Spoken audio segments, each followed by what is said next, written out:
I always say that your serenity is the only emergency. Most of us think that we are just a slave to our feelings. We can physiologically change our state of being in just a few moments. You don't have to wait for the second shoe to drop to change our lives. You can change your life by you changing. I was a practicing psychotherapist for many years. I had a private practice. I taught at the graduate level. I specialized in couples therapy.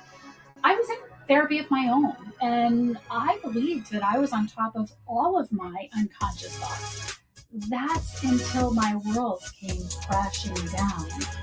Now, the quickest way to recondition is to be a couples therapist who's arrested for domestic violence. Abby's background and education in the counseling realm gives her tremendous tools to help bring awareness to things that you don't even realize you're doing, these subconscious behaviors that we have. Being able to not only bring awareness to it, but then provide you the tools to go and change those things that are ultimately holding you back. When you're not aware of the thoughts and feelings and beliefs going on inside your brain, and you don't prioritize settling your brain and body down first, you're not in control of your choices. And your choices are going to greatly impact the results in your life.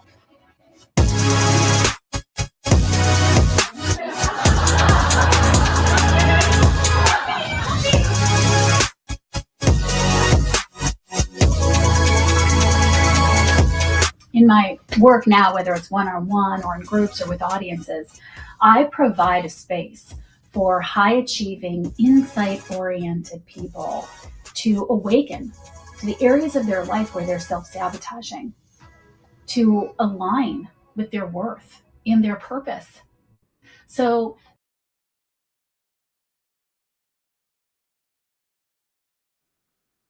welcome, everybody, to Together We Serve TV show. We're so excited to have you on this beautiful Friday. Hope it's a nice area, nice where you are. It's a little rainy here, but I'm so excited to have my guest today. We've known each other for a few months, been a guest on my podcast. And, you know, the secret, the best kept secret to leading with ease and impact. Two things, ease and impact. Who would want to lead like that? Well, we've got some secret sauce here. We got a lot going on. Let's bring on our guest. Abby, welcome to the show. Thank you. Thanks for having me. It's fun to be here. The best kept secret. What the heck is that? Well, there's a few actually, but you know, everything that you need is inside of you. So we typically are always reaching for things that are outside of us. I just need this, or I need that, or if I had this, or if I had that, or if I had a team that did this, or if this person would do that. The truth is, if you change what's happening inside of you, literally everything around you will change, including the people that you think are in your way. Okay, who's in my way? Well, you would say that, right? That's what people will say. Well, it's you know, the client that's really, you know, pain in the butt, or it's the economy, or it's the you know, the coworker, or it's that it's raining, or whatever it is. There's always something that we are thinking that we need to change and fix in order for everything to go better. When I make this amount of money, I'll feel better. When I have this, I'll feel better. When I do this, I'll be able to retire. And the truth is, you know, if you think about your entire life, I know for my entire life, you know, when I was in elementary school, I was like, oh, I just want to get to high school. You know, when I get to high school, then it'll be okay. And then I got to high school and it's like, well, I just want a boyfriend. And then I got a boyfriend. It's like, you know, I'll feel better when I get into college. Then I can relax. And then when I get my major. Oh, no, it's really when I get that first job. Now I just got to get the job and then I'll be able to relax. I've just got to get the house. And then I just got to get married. And then once I got married, it was like, okay. Then I struggled with infertility. I was like, if we could just have the baby, everything will be okay. And then eventually it was just like, if I could just get divorced. You know, like this is how we live our lives, always seeking that next thing. And the secret that we'll unpack today, it's a little more than sort of a one-liner, but it's really, you know, this great quote, I think was by Stephen Covey, if I'm not the problem, then there is no solution. Yeah. And so really embracing that am beginning to understand what that means, how to look at your inner world, how to, and I said in that video as well, your serenity is the only emergency. And that's really the secret to the whole thing. Well, as you're talking, I'm thinking consciously, I see you, we're on a TV show. Conscious is easy for everybody. I look, I've got this, it's possibly raining. The problem is the subconscious. It's hard to access it. Talk about how you access, like for say my subconscious, to help me grow and be a better leader, a better person. Well, I mean, the way we are always emitting information. We're always manifesting. We're always manifesting whatever's happening in our life. We have manifested. So it's not like I go in and pick apart your subconscious, but when you come to me and you're telling me, or I'm speaking to an audience, whether it's on my podcast or whether it's live, there are certain things that everybody is struggling with. And they tend to be, a lot of them tend to be similar things. And when your life is showing you one thing and it's not what you want it to be, whether it's in business or money or relationship or whatever it is, then there's something happening subconsciously that you are not aware of. You're creating that. And that's something that's easy for me to see when we start discussing what's going on. Yeah. Accountability. Do you talk about that? Because that's what leads to this. Any good coach is not going to tell you what to do. He's going to make you accountable and see what you see that I see. This is happening. This is happening. And once I am self-aware and realize problems can be solved easier. Yeah, yes and no, right? Because when I started as a psychotherapist, and when I started in 1995 or whatever it was, there was a saying, awareness is anywhere from 50 to 90% of the problem. We just need to, as soon as you know what you're doing, then the problem will be solved. And that is really a lie.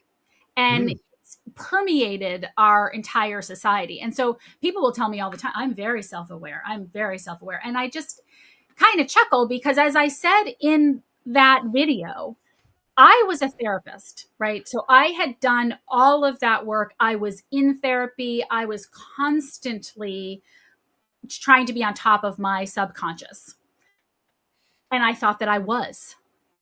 But it turns out that you really can't be because the way that the brain and body is designed, it's literally impossible to know yourself. You cannot know yourself. And we are constantly throwing up excuses that we don't even realize are excuses. And so the way to really see is like, well, if my life is not showing me what I want, but I'm still keep saying, but I'm very self-aware. I know I'm not the problem. You're the problem.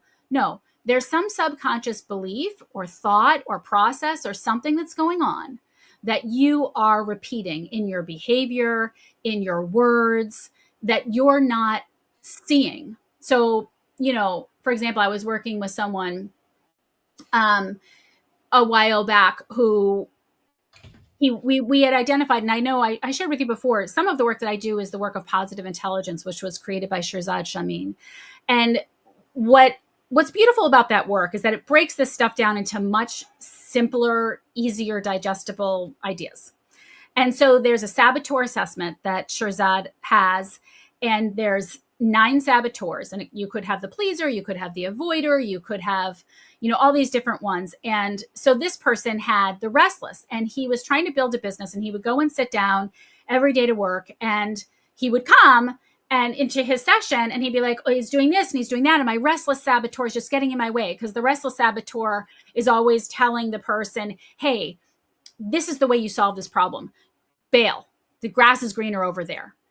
And so it causes the person under stress to jump and to the next thing, to the next, the next.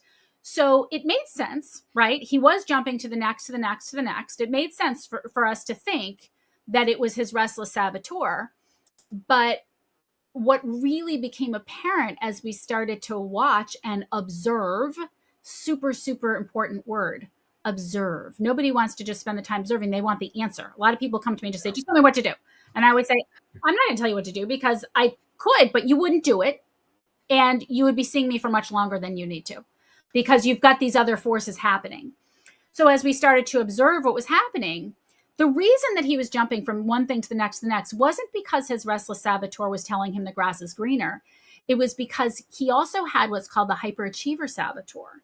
And the hyperachiever saboteur is a little voice inside your head that said your worth is only as good as what you're creating in the world. Your worth is only as good as how much money you have, the latest accomplishment you made. You know, I have that saboteur. And when I walked off the TEDx stage, she was like, what's next? You know, like that inner voice was like, they don't let you celebrate. They don't let you, you know, it's always, what have you done for me lately? And that hyperachiever saboteur was in his ear from the second he got up in the morning. So by the time he got to his desk, he was so defeated that it was saying, you haven't done anything yet. You haven't created anything. And if you don't make this happen by the end of the day, then you're a failure. And that is what was causing him to jump from one thing to the next, to the next, to the next. And when he realized that, he literally came back and he was like, oh my God, he said, this isn't only why I'm struggling in business. This is why I've always had jealousy issues with my wife. I never thought I was good enough for her. And I never realized that is what stemmed all of these arguments. All of this jealousy was my feeling not worthy enough. So it impacts every area of your life when you can understand what is going on, where you are actually truly self-sabotaging. And it's not often where you think you are. It's usually a surprise to you. Yeah. And because of surprise, they need somebody like you to find that surprise. And to hold space for it, because these discoveries are not that easy, right? Like there's also a victim saboteur, and nobody likes to be a victim. And I have that one too. And that saboteur is a little sneaky, right? And so people will often say, very often, well, I'm not a victim. I don't feel that way. And then they'll say something that is like, well, but nobody ever listens to me. Yeah. That kind of sounds like a victim. Yeah, it does. And it's interesting when I'm hearing from you, the image that comes to me right away is somebody that swears too much, says, I swear way too much. So now I'm self-aware. But I keep swearing until I'm aware enough, you come in or I do it myself or whatever. I'm talking about myself. I'm from an Italian family. The F word came alive. I just didn't like it. I have more faith in my life. So I'm really aware of it now. But I was doing it for years. And I got to stop. I never stopped. Weight loss is another thing that people do. What a place people can recognize that. Big one, yeah. Finances are, interesting is not the right word, are very complex and can be very damaging. Talk about the saboteur in people's finances. Well, I mean, for example, it depends on what context, but if someone is struggling financially, it can often be that they have that hyperachiever saboteur that is saying your worth is only as good as the money that you make. And this is where, when you talk about leading with a servant's heart, and I always say this, this is where things get really dicey for people, because I believe that everybody at our core, at our essence, when we are not under stress, which we are at least 70% of the time, that's a pre-COVID number from McKinsey, and definitely it's much more than that. When we're not under stress and the body isn't responding in a stress response, I believe that everybody genuinely is generous and giving and kind of heart. But when we're under stress, like we're not making the money, we're not doing all of these things, what happens when we get under stress is we get very self-focused. And it's a natural evolutionary response and problem. We start to think about, what do I need? Why isn't this going my way? We become very self-involved, and we focus on what's happening in our environment, the way that we look, how much time we have to get something done. And when we are in that place, guess what? We're not in that giving, loving, generous place. And when you're not there, then you're pushing your business. You're pushing for money. And when you're pushing for money, you are in lack. you're sending a message to the universe that you're in lack. So the universe gives you more lack, more things to, because in the quantum, like attracts like. So the universe says, oh, you're feeling lack? You want something? That means you're in lack of it. I'm going to give you more lack. And it matches that. And then there's more and more stress. And so people are pushing for money. And you can tell when someone's pushing for money, it doesn't feel like they're being very giving of heart. So again, back to the secret of impact, of how to grow your business in ease and flow, rather than by pushing a boulder up a hill. It makes for not just a more peaceful life, but a business, a well-oiled machine. I think everybody in the audience is raising their hand going, I want ease and flow in my business. Oh, we've all been there, right? We've all been there where it gets very stressful. And to your point earlier about, it's you said you wanted to do this, but you didn't. I mean, how many times have we said, I'm going to do this, and I don't do it. And then you wake up the next morning, like, oh my God, especially if it's like eating all the things, right? Yep. And I'm going to in the clip that I gave you to play in the middle, I'm going to actually tell a story that's about authenticity. And it's actually about how authenticity is harder than we think that it is. And I tell a personal story of when I was being very inauthentic, because I was, unbeknownst to me, in a stress response. And what happens is not only that, but I was inauthentic and we are inauthentic because this brain and this body it's a machine. We are designed to survive. And the thinking mind is designed to retrieve information that from things we've already learned. It's not really meant to run our lives, but that's what we've told it to do. We've basically, our education system, everything is how well you can think, what you can do. That is not what it's for. And so what has happened is our brain and our body has become the master, and anything we think, we believe. And we are in these automatic programs that we don't even realize. I mean, how many times have you been like driving down the road? Just went for a walk and I was like, where did I just go? I don't even remember, I was on a thought process that took me down a hole wherever I was. And so we keep doing the same things and we don't realize it because that's what the brain and body are going to do. We are habitual beings. We are beings of habit. Yeah. So you have to be able to observe that, to stop. And it's really an act of will to make a different choice. Yeah. And having someone that can say, look at what you're doing. Look at the part that's out right now. Who's talking to me right now? It's the part that wants to know everything. That's the part. Yeah. That part is not curious, now, for example. Right. And a lot of this, I can't put a number on, but some of this stuff is middle. Yeah, swearing. A lot of people swear. I watch TV shows. It wasn't huge, but let's talk about that big things. Let's talk about business, what we do in business that could really affect us. That could be make or break. I stay in business or don't because of some of these habits and saboteurs that I have. Talk about how you handle that with clients. Well, I'll give you an example. I had a client who came to me and she was literally, or she thought she was on the brink of bankruptcy, and she almost didn't come to her appointment. And she said, I almost didn't come to this. I'm having the absolute worst, day of my life. And she was just covered in shame because her mind was telling her that she had failed and, she was going to maybe have to do layoffs and money was short and all of these things. And so literally her behavior, because she was thinking those thoughts, was to hide, to almost not show up to the appointment, to, of course, she was under stress. So she was either, if she wasn't just like literally practically in an emotional, fetal position, she was snapping at people because that's what we do when we're under stress. And she was just looking at all the problems.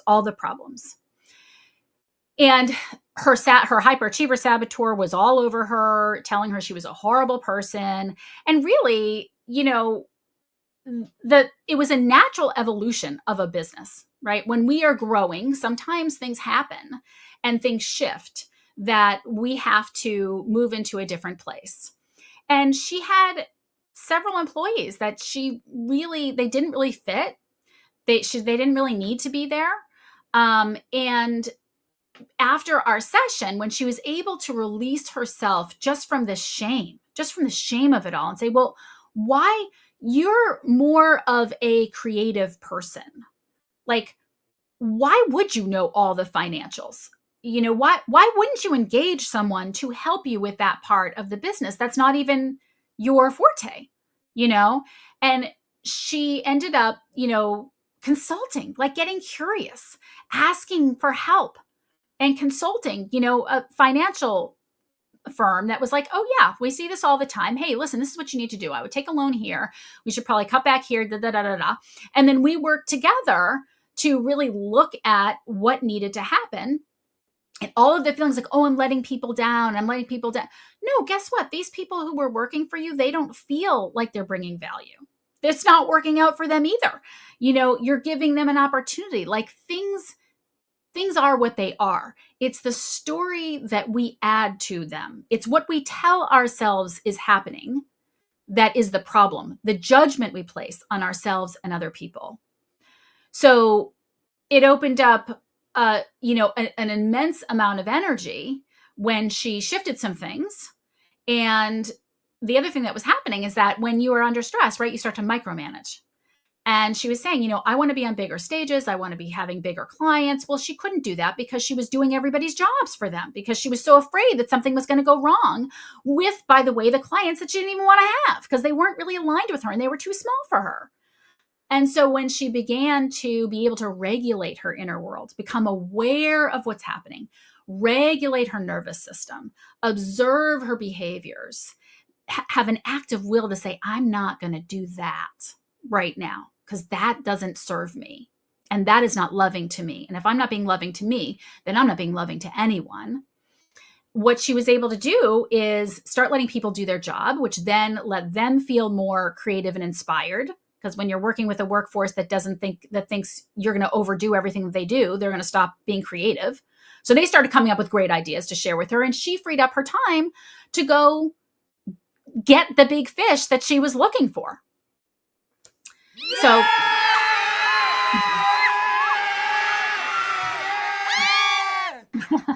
Oh, that was an audience.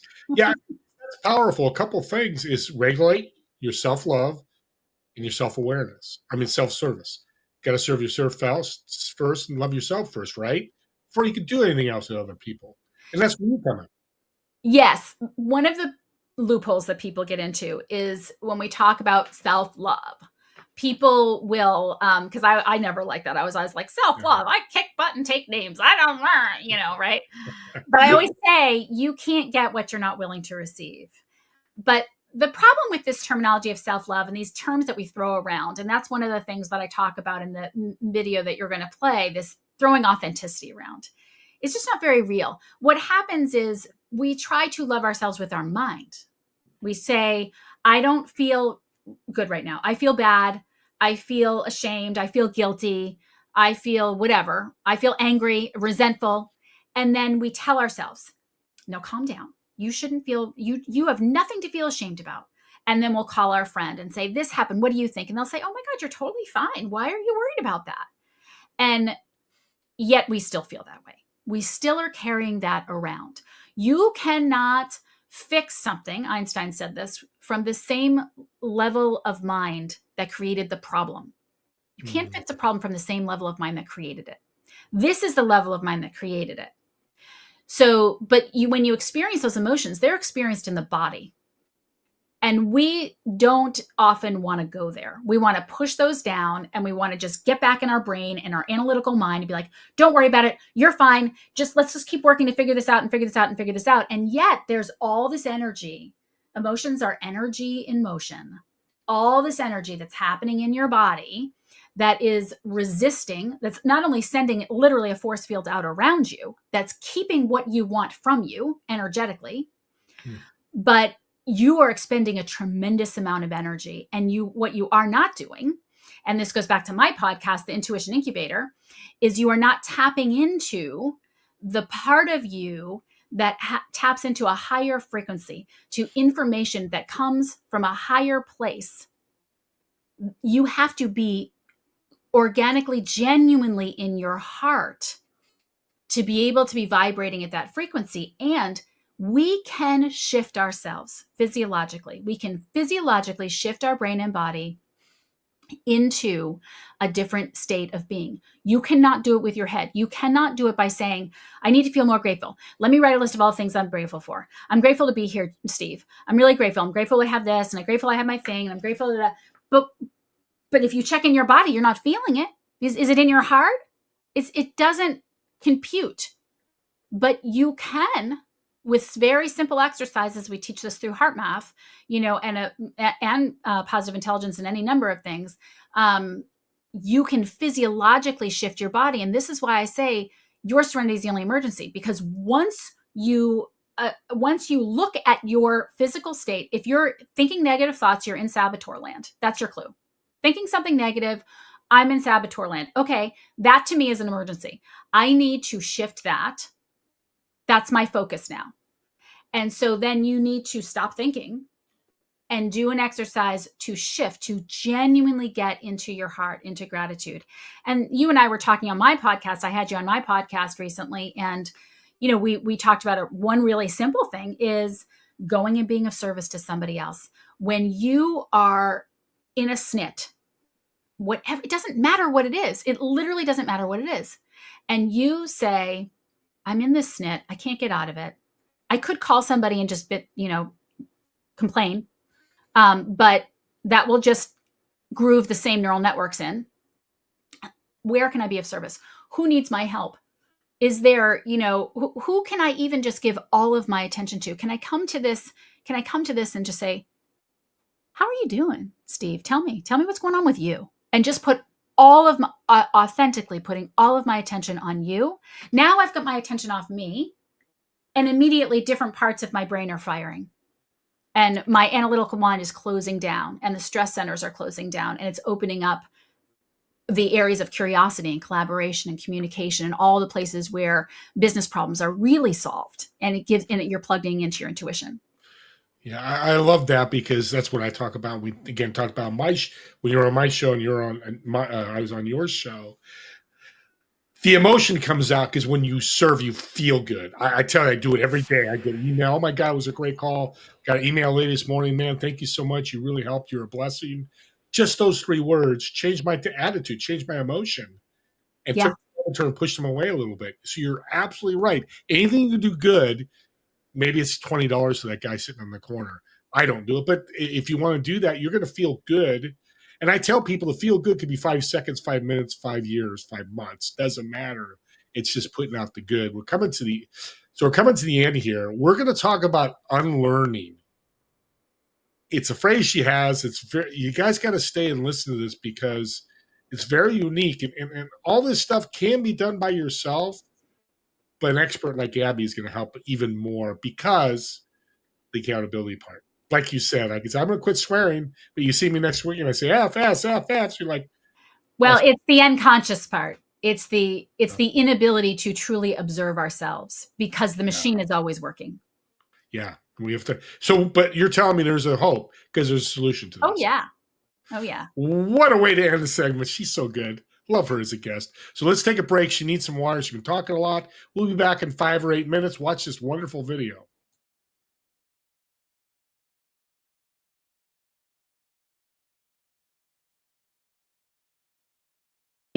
Today, we're going to talk about authenticity. I was recently asked to speak at a large financial conference on this topic, and it's a word that's thrown around quite a bit. And I think it's really important to begin to put some of the things that we learn on this podcast and all the other really wonderful ones out there in the context of what authenticity really is. Much like intuition, it's a word that I think is kind of misunderstood. So the first thing that I want to say is that, I'm saying this as someone who has always been told, oh, you're authentic and taking a lot of pride in that. In fact, when I was a kid, my aunt gave me a copy of The Velveteen Rabbit, which is a story about a stuffed rabbit that becomes real. And in the beginning, she wrote, "To Abby, the realest 7-year-old anyone ever knew." And I've always prided myself on that. Oh, I'm authentic and all of that, all of those things. And that's a great way to be. However, as it turns out, it's really harder to be authentic than we really realize. It really takes a lot of intention. And it's not that I don't try, and it's not that I don't feel that I am authentic a lot of the time, but I'm also acutely aware of how often I am not great to my best efforts, even if other people maybe think that I am. And that's because only you know what's happening inside of you. Only you know when you're feeling insecure, or if something's coming up that is causing you to behave in a way that you walk away and say, "Oh, I didn't really like the way I showed up there," or just to feel a little nervous. Does that person think I'm all that in a bag of chips? And whatever it is that you walk away thinking, or does that person think I'm an idiot? They think I don't know what I'm thinking. If you're walking away with any of those emotions, then that was driving you and you weren't authentic. And you know that because when you are truly authentic, and I'm going to talk about that in a moment, you don't walk away having any of those fears or insecurities or any of that. But let's talk about why it's hard to be authentic as much as we think we may be. And the reason has to do, first and foremost, with our evolution. We have literally been evolving for survival. And survival means that years and years and years and years and years ago, right? Survival meant that you were part of a tribe. And if you did not fit into that tribe, you were going to die. Plain and simple. Everybody had a role. You needed to do the things you needed to do. If you were cast out by that tribe, then you weren't going to be able to survive. You weren't going to be able to find the food and be able to prepare the food and do everything on your own. It just, the way that we used to live, one person could not do all of those things the way that someone can do them now. What does that mean? That means that we have a underlying survival primer driver to belong, to matter, to be part of a community, right? And so there is always this egoic question that is running underneath all of us. Do I belong? Do I matter? And am I enough? That's always running in the background. And what we know, of course, is that 95% of who we are by the time we're in our mid-30s is this unconscious set of thoughts and emotions and behaviors and perceptions and beliefs that drive us around our life, kind of like on a silent hybrid engine. A hybrid engine, you can't really hear it. At least I can't hear mine. That's why they have that beep, beep, beep when you back up. And yet it's driving you around. And that's what these drivers are doing. So let's think about what that sounds like, right? If that's happening and you have those unconscious drivers going on, then you're going to show up to a situation with your best intentions of being authentic.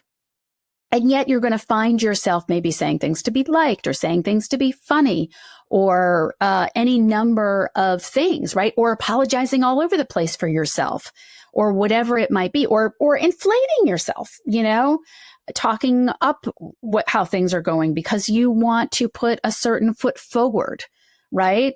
So, or talking down yourself, being self-degradation because you don't want people to think that you think too much of yourself. All of these things are constantly happening for us all the time. And I'll give you a great example. When I go out, let's say I go to a dinner party or something, people I don't really know or something, I will often make jokes. And often those jokes are sometimes at the expense of my husband, who I love dearly, but it's my automatic program. It's my machine. I make a joke and I know that it was at his expense because he gets irritated with me.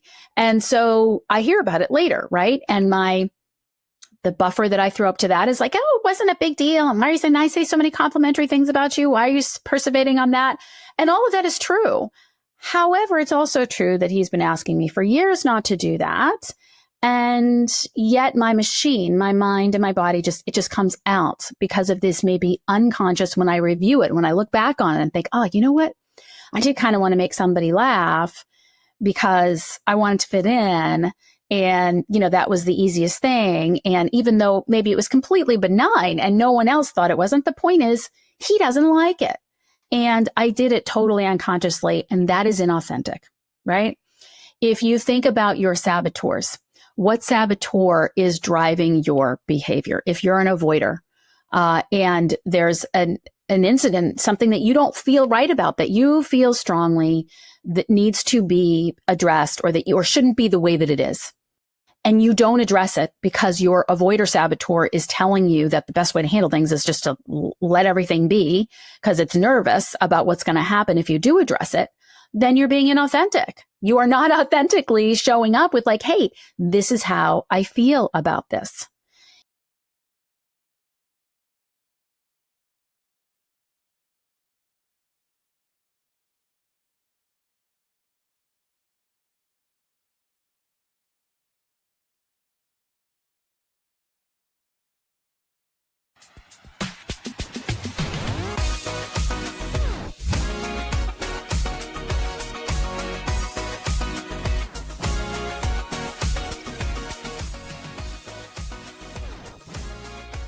Welcome back, everybody. Wow, look at that hair.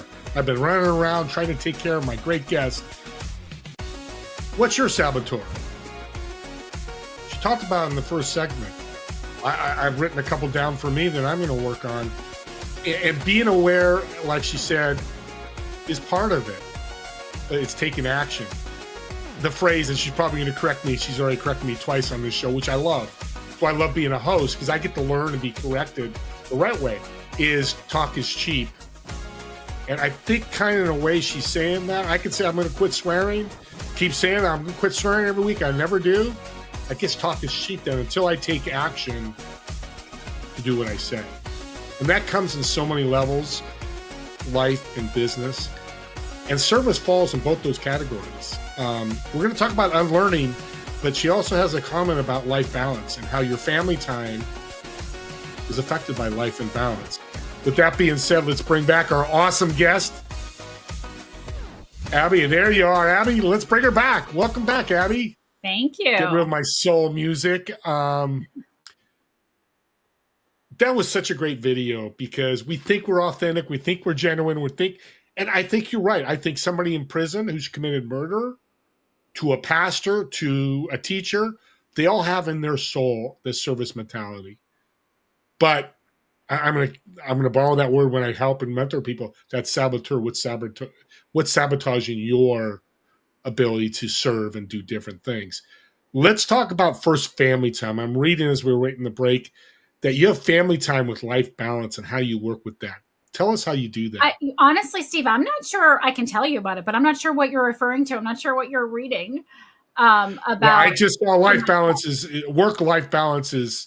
You have a comment on that. I want to hear your comment. Oh, work-life balance is a comment that's coming through. Yeah. Okay. Well, it's a great comment. I have so much to say, even just on what you just said. But work-life balance is, I always talk about figuring out how to solve problems from the inside out rather the outside in.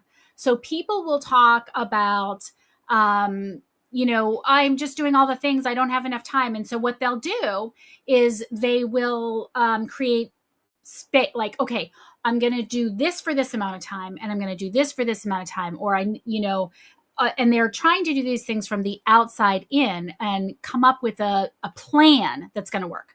The problem with coming up with a plan from the outside in is you're trying to control circumstances that really aren't in your control because someone might foil your plan or whatever. What is in your control is what's happening inside yourself. And again, it goes back to this idea that your serenity is the only emergency. When you are calm inside yourself and you are present with what you're doing, you are fueling your body with energy. So part of the question around work-life balance is, what is the motive behind finding the work-life balance? Are you burnt out? Are you exhausted? Is that why? Or are people complaining that you aren't, spending enough time with them? Those are kind of two different things.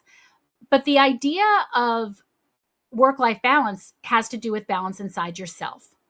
So when I had this period of time once where I was attracting a lot of really chaotic clients that really weren't they weren't really right for me. And I was like, God, what is going on? Why is all this chaos happening in my life? People were canceling and then rescheduling and everything was going nuts. And then all of a sudden I realized, oh, wait a minute.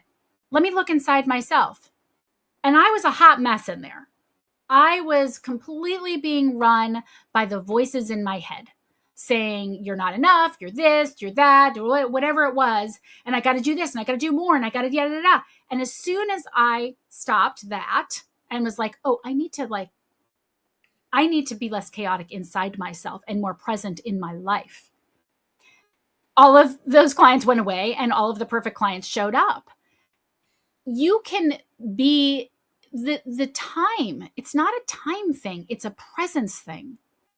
You can be, if you are present with your family or your child, 5 minutes of focused presence is 1,000 times more valuable than 3 hours on a couch next to them of this. Or You have to be grounded inside yourself, because when you're not asking these outside questions. How do I find work-life balance? You are feeling inside yourself. You're feeling into your day. You're feeling into that moment. What is speaking to me? What is bringing me joy? What is the thing that I most want to do right now? If you let that intuitive inner part of you run your day, it's not even a question of balance. I don't know if that makes sense. It's more. Well, it makes a lot of sense. Yeah. And that's a question I wanted to ask. So I got to it. Eventually, we talk about it all the time. And there's coaches out there that teach that. And I'm like, bollocks. There's no such thing. I mean, the CEO could have $100 million company. He's going through a divorce. There's no work-life balance because he's bringing the divorce situation to work. And, you just lost $1 million contract. That's going to come to your life. And, what I'm hearing in the theme of all this is your body. Feel it in your body. Don't think it. Yeah, you got to plug into what you're thinking in your body. And what we know is that there's all these scientific experiments that talk about observation. When you observe water, for example, the water changes just by having a camera on it.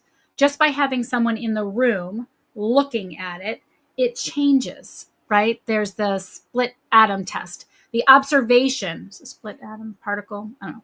The observation alone changes the nature of it. Well, guess what? Observing your inner world is the same thing. People talk about, what do I need to do? What do I need to do to solve this problem? It's not a question of what you need to do. It's a question of who you need to be. Who are you being in this moment? Who's the person that has the things that you want to have?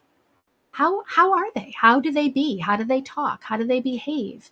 What are the habits that they have? What do they do? Right? It's not about like, well, I have a client who's like, she just keeps trying to nail this staff meeting and it keeps going awry. And she's like, she came to one, she's like, all right, I think what I'm going to do is I'm going to order lunch first. And I'm like, what are you talking about? You're going to order lunch and everything isn't going to go to hell in a handbasket because you ordered lunch? Isn't that the same thing as what you did last month when you had a spreadsheet? These are external things that you're trying to fix a problem with. Everything starts with what's happening inside of you. And it's really hard to believe if you haven't experienced it. But when I tell you that when you change, everything changes and nothing else has to change for you to change. Well, and you said earlier about you had the wrong clients. And everybody out there, I know you're listening. I have the same thing. We have the wrong people. I used to mentor people and I meet them once a month. They would do nothing. I'm like, what the hell am I spending an hour for free? I wasn't charging them, but still, what could I have done in that hour? I loved that because this leads to, it's okay, Joe. this is not a fit for you. From the servant's heart to serve, you help them find another job. Yeah. Get inside in their body, your body, go, hey, I'm sorry, Joe's not, but here, go talk to my friend Tony. I think he's a good guy position for you to fit. Instead of just saying, hey, you're fired, get out. Yeah. Oh, and I got to say this because this is so important with what you're saying. One of the things that happens, any habit that we have, there are two parts to a habit. And this is what people don't really understand. There are these things that we want to stop doing, right? Or whatever, that we want to change, right? That's the first part. The habit is, whatever it is that you're doing that you're trying to not do. Or you're trying to do that you're not doing. The second part of the habit, the automatic internal system, is the judgment of what you did or didn't do. This is so important. So people will say, well, I want to start to meditate. And then maybe they won't meditate, or they meditated and their mind will run. And they are completely unconscious to the fact that they then walk around all day beating themselves up, that they didn't do it right, or they didn't finish it right. And this is the piece that I wanted to say about something you said when we came back on, is that all of this is okay. Just like I said in that video, it's fine. So what? So you showed up a little funky, so you didn't do the thing. So you didn't handle that client right. So what? The problem is not that you didn't do that. It's what are you doing to yourself? It has to happen first there. You cannot have compassion or be a servant to other people if you aren't to yourself. You have to catch that.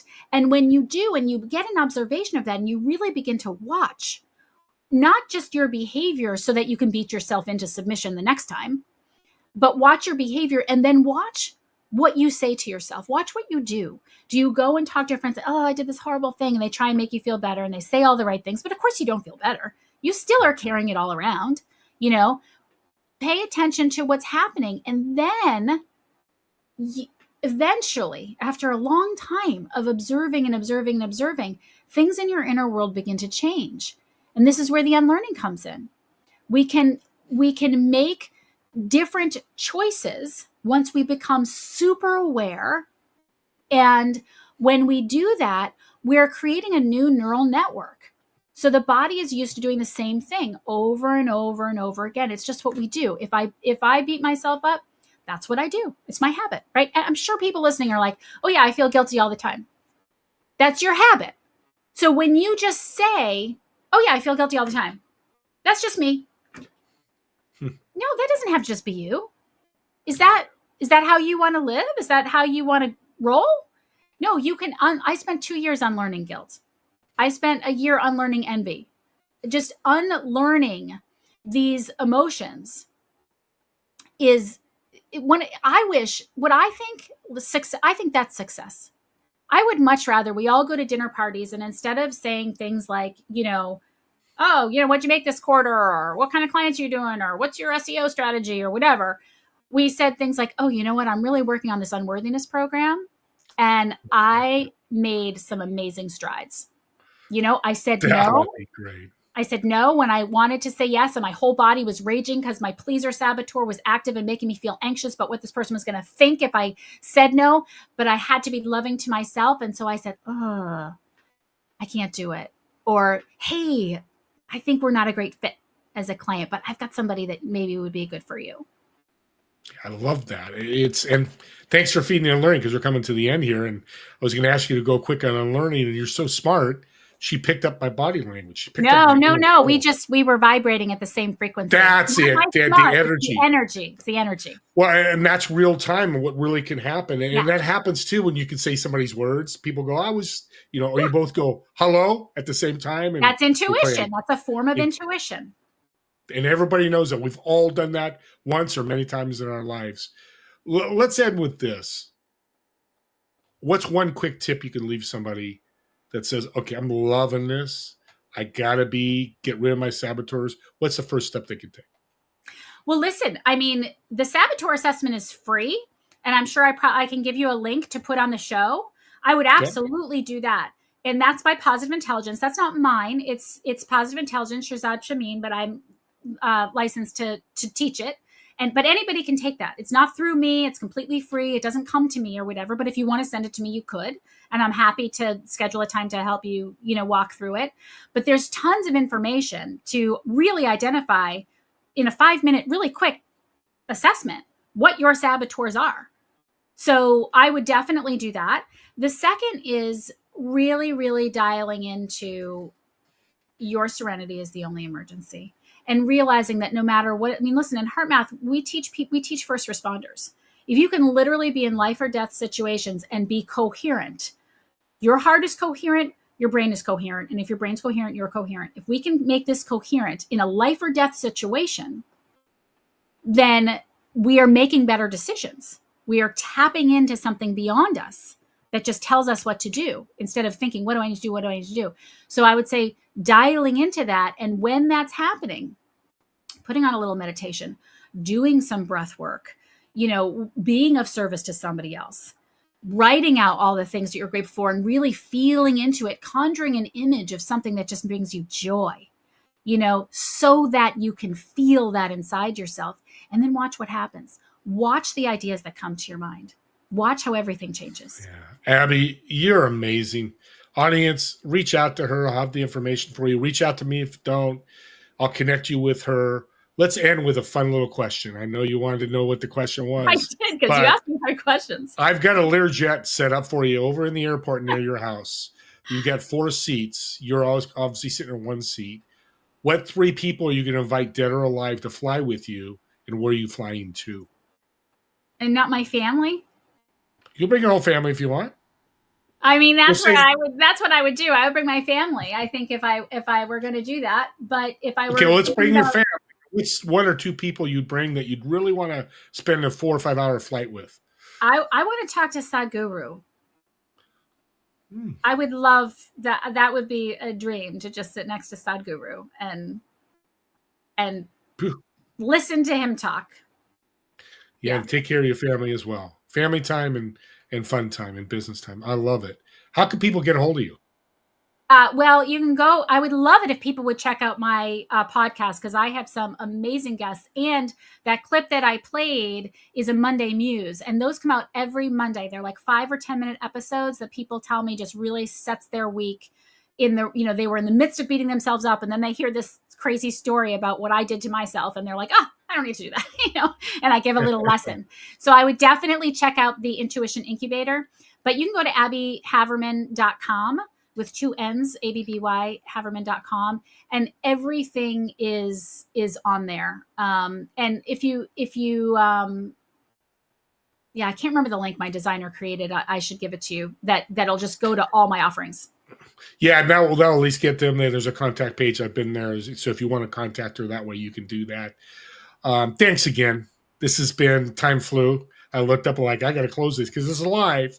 We have to get off at a certain time. Somebody needs to fill our spot, which I should kick them out. But I think we'll have to bring Abby back for part 2 because this would be great.